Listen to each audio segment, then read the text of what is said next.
শীতের মরশুমের আগে আলিপুর চিড়িয়াখানায় এলো এক ঝাঁক নতুন অতিথি। এক জোড়া সিংহ, একটি বাঘিনী, দুটি হিমালয়ান ব্ল্যাক বিয়ার আনা হয়েছে।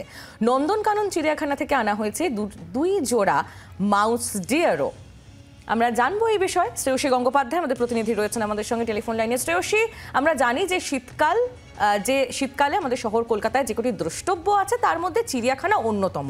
আর এই শীতের মরশুমের বেশ খানিকটা আগেই নতুন অতিথিদের আসা, তার মানে সেটা একটা অত্যন্ত ভালো খবর এবং ভালো ইঙ্গিতও বটে।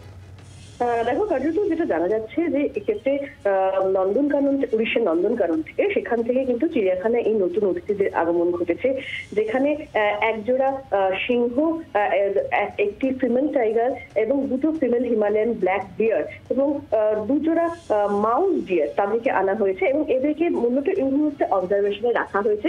এবং সেক্ষেত্রে তারা তাদের যেহেতু পরিবেশ পরিবর্তন হয়েছে, ফলে নতুন পরিবেশের মধ্যে তারা একটু মানিয়ে নিতে পারলেই কিন্তু সেটা দর্শকদের জন্য তাদেরকে দেওয়া হবে, অর্থাৎ দর্শকরা যাতে তাদেরকে দেখতে পারেন সেই ব্যবস্থা করা হবে।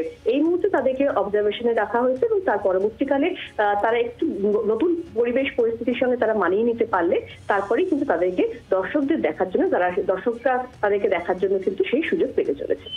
শ্রেয়সী, ধন্যবাদ। শ্রেয়সী গঙ্গোপাধ্যায় আমাদের প্রতিনিধি ছিলেন আমাদের সঙ্গে। শীতের মরশুমের আগেই আলিপুর চিড়িয়াখানায় এলো এক ঝাঁক নতুন অতিথি। একজোড়া সিংহ, একটি বাঘিনী, দুটি হিমালয়ান ব্ল্যাক বিয়ার আনা হয়েছে এবং তার পাশাপাশি আপনাদের জানিয়ে রাখবো যে নন্দনকানন চিড়িয়াখানা থেকে আনা হয়েছে দুজোড়া মাউস ডিয়ারও। আপাতত তাদের নির্দিষ্ট এনক্লোজারে রাখা হয়েছে, যেহেতু আবহাওয়ার সঙ্গে মিশে যাওয়ার বা মানিয়ে নেওয়ার একটা বিষয় থাকে, তাই আবহাওয়ার সঙ্গে মানিয়ে নেওয়ার পরই তাদের সাধারণ দর্শকদের সামনে আনা হবে বলে জানিয়েছে আলিপুর চিড়িয়াখানা কর্তৃপক্ষ। বাংলার আওয়াজ, বাঙালির আবেগ, জি 24 ঘন্টা।